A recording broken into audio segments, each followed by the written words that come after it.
Hey, what's up, guys? So we have the Misogi challenge in just over 90 days.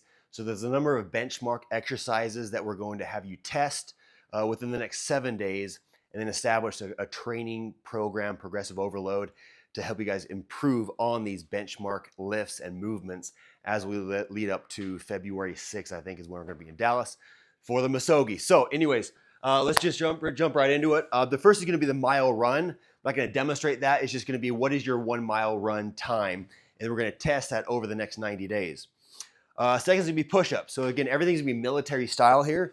So the military style push-up is going to be slightly wider than your shoulders, and it's going to be very strict, right? So all the way chest down and up, down and up. Now, certain times they will have us hold the isometric position at the top or in the bottom, or they may even have us do a hand release push-up, which is down, hands off, and then push up. So just make sure everything's tight. You're keeping the plank form, not sagging. That's the military style push-up. Plank, so we're gonna test also your max plank.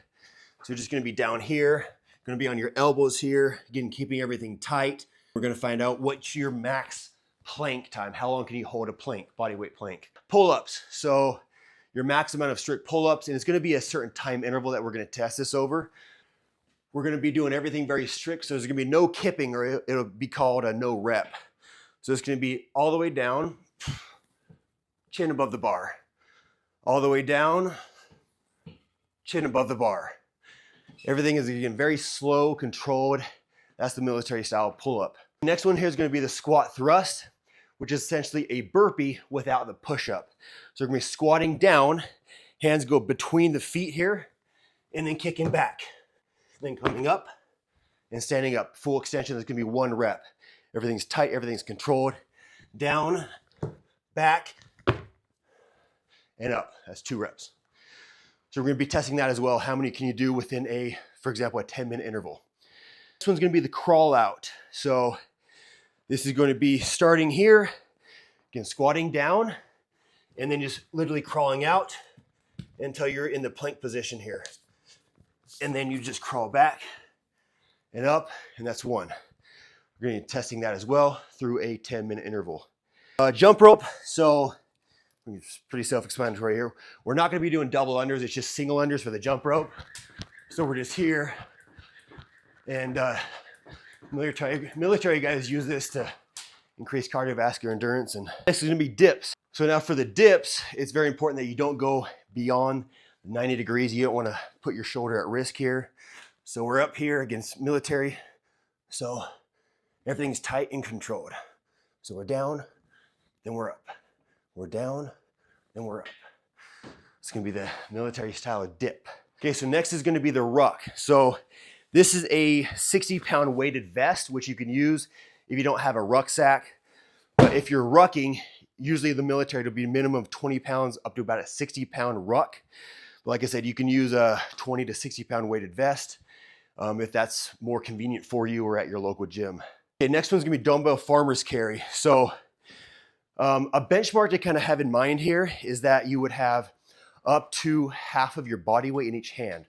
So you're actually farmer's carrying your entire body weight, but it is split into 2. So if I'm 220 pounds, I'm gonna be carrying 110 pound dumbbells back and then forth, and for however long that they have us do this at the Misogi challenge. So we're gonna be testing that as well. How long or how far can you carry your body weight for a farmer's carry? So the next one's gonna be the sandbag bear hug carry. So for the sandbag carry, again, this is obviously a boxing bag here, but same thing if you have a sandbag at your gym. Just gonna be picking this up, bear hugging it, and just walking with it, right? And you wanna get same thing here. You wanna be eventually able to carry half your body weight in a sandbag for minimum of about 150 to up to 200 yards. Okay, so the next one's gonna be the isometric bar hangs. So very simple. Just grab slightly shorter width apart, keeping everything tight. And how long can you hold this? So we're gonna be testing your grip strength here primarily. That'll be another thing that we experienced in the Misogi challenge. Military style sit-ups, which is usually done in partner, but it's gonna be elbows to the knees here, usually the partner will be holding the feet. So you're down, then you're up. You're down, then you're up. Down, and then you're up. So make sure your elbows touch your knees there. Again, we'll be testing that over a period of time. Lastly, kettlebell swings. So important thing here, that you're really focusing on pushing your hips and glutes back as you go into it. So, and you're up here. We're just gonna be doing the Russian style, just up to eye level. And when you come up to the top, you really wanna squeeze your glutes and your hamstrings as you come up to accentuate that part of the movement. So over the next 90 days, we'll have some different movements with medicine balls, other things with kettlebells.